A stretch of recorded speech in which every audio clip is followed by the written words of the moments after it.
Good morning, and I hope that you're not feeling too pressured as we draw ever closer to Christmas Day. Today we're continuing to read through Luke chapter 1, following on from the Magnificat that we heard yesterday, and today we hear about the birth of John the Baptist. We begin to read Luke chapter 1 at verse 57. Now the time came for Elizabeth to give birth, and she bore a son. Her neighbours and relatives heard that the Lord had shown his great mercy to her, and they rejoiced with her. On the 8th day they came to circumcise the child, and they were going to name him Zechariah after his father. But his mother said, "No, he's to be called John." They said to her, "None of your relatives have that name." Then they began motioning to his father to find out what name he wanted. Zechariah asked for a writing tablet, and he wrote, "His name is John." And all of them were amazed. Immediately his mouth was opened and his tongue was freed, and he began to speak, praising God.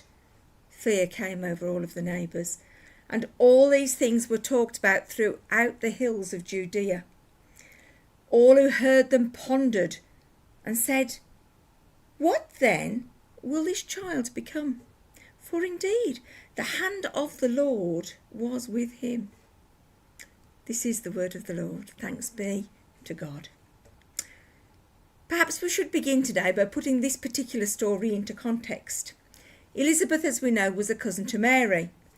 Elizabeth herself was born into a family of temple priests, and Zechariah was also a priest in the temple.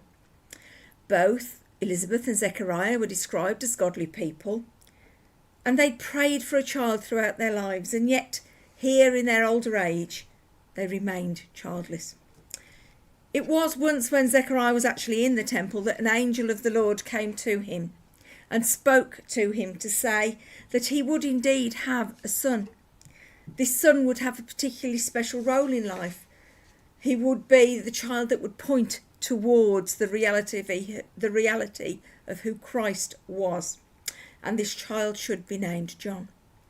Now literature tells us that the name John literally means graced by God. So clearly this was to be no ordinary child. It was a child born in extraordinary circumstances, destined by God for a specific task. And what a gift of grace he was to his parents. His parents actually stood in a long line of older childless couples whom God had shown favour to, who God had sent a child to, and often that child had a very special destiny in line for them. I was pondering when I read this particular story, and it came to me that line of scripture when the angel spoke to Mary, and Mary said, "How can this be?" And the angel said to her, "All things are possible with God." This story again demonstrates that all things are possible with our faithful God.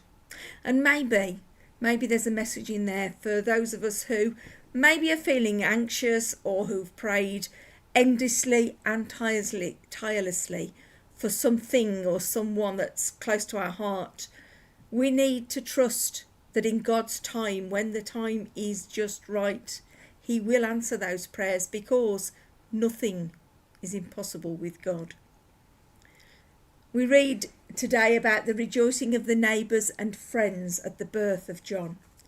What an amazing gift to a couple who had longed for so long for a child. You can imagine the anticipation of the birth and the shared joy, the shared celebration when this much longed for baby arrived. The reading then goes on to tell us that on the 8th day, as was the custom, they came to circumcise the child and to give him his name. The neighbours, the people who'd come to do the circumcision, had made an assumption, as was the tradition, that he would be named Zechariah after his son. But Elizabeth was very clear, no, this child, my son, will be called John. They were a little surprised, to say the least. And they didn't just take her word for it. Indeed, they turned away from her, turned towards Zechariah and asked him, "What's the child's name?" And Zechariah signalled for writing materials because, of course, he'd been dumb since the angel told him about the forthcoming birth. And he wrote, "His name is John." And thus it was. I would imagine the elders gathered there would have been more than a little surprised to have this break in tradition. Not just the break in the tradition of naming, but that it was his mother who had so very clearly stated what the name would be, and the male in this patriarchal society had gone along with it. What they didn't perhaps know was that this was God's direct instruction via the angel. So surprised were these elders that they turned to Zechariah. I wonder whether they were more surprised about his regaining a voice or following what Elizabeth had said. Traditions, they die hard, don't they? Traditions aren't always easily broken, or when they change, they're not easily accepted, and we can only begin to wonder what was going through the heads of the older members, the more influential members of the community. But what we do know is that the coming of this child, Zechariah regaining his voice, the naming of the child John by God's will, caused some stir, so much stir that it was pondered on and talked about throughout the hill country of Judea. And the people said, "This child has been touched by God." You know, John, like all babies, was a gift from God, a child with a destiny in adulthood, a child known by God, loved by God, predestined by God. What an amazing future he had, pointing others to Jesus. All children are a gift from God. All children should be loved and cherished. Sadly, we know that they're not.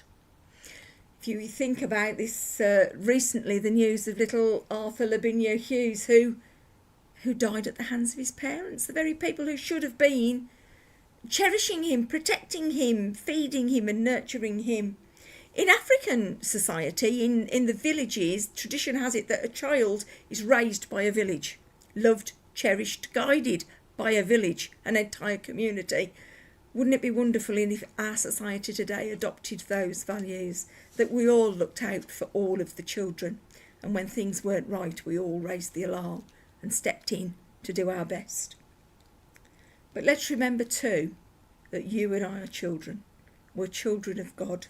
And whatever worth we ascribe to ourselves, whatever life's taught us our value is, whatever people have said to us if they've told us we're useless or worthless or more than distinctly average, God sees us as special and cherished and full of potential. Like John, you and I were predestined to share the love of God with the world, to point others to Christ. Like John, we have a mission in the world to point people to Christ. Wouldn't it be amazing if the God of love within us shone through us so brightly that others said, "Surely they are touched by God"? Can you imagine? Can you imagine the difference we would make in the world if God's name were spoken? Can you imagine the difference we would make in the world if God's love set the values of the whole of society? I'm going to draw our reflection to a close now, but might I just take this opportunity to wish each and every one of us a peaceful and blessed Christmas, but more than that, to wish that we might all encounter Christ afresh, see within the manger the amazing adult that Jesus would become, and know that as John pointed others, John was born to point others to Christ, you and I are destined to do the same.